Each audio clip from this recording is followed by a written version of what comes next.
বলে তাইলে কিন্তু পরীক্ষার হল থাকে না।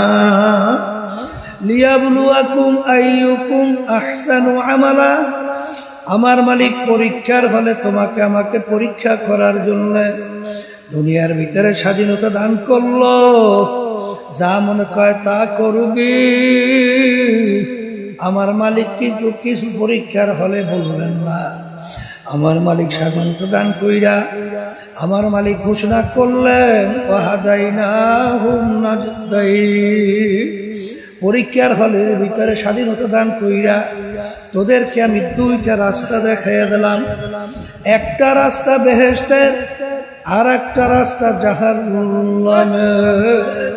তোরা যদি বেহেশতের রাস্তায় চলতে চাও, আমি তোদেরকে সেই রাস্তায় চলার শক্তি আমি তোদেরকে দান করব।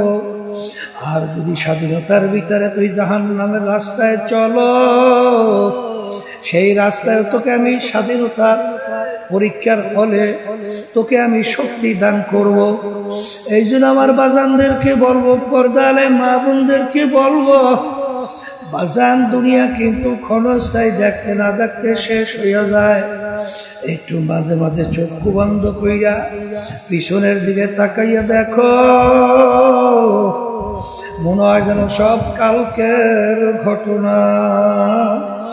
ওদিকে আয়নার সামনে যখন চেহারার দিকে তাকাই, দেখি কাঁচা দাড়িগুলা পাইকা সাদা হইয়া গেল, দাঁতগুলা পইরা গেল।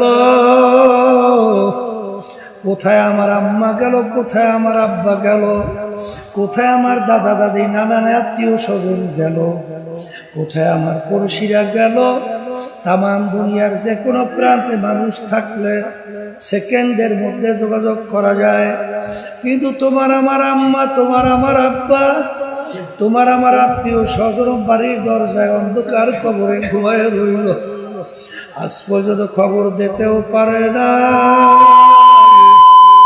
নিতেও কিন্তু পারি না।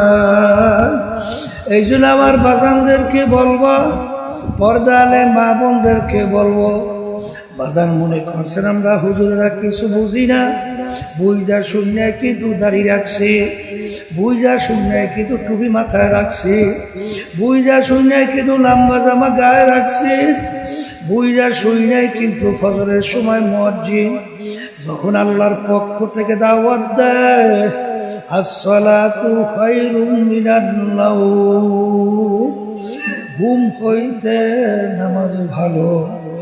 শীতের ভিতরে অনেক সময় ল্যাপ কম্বল ফালাইয়া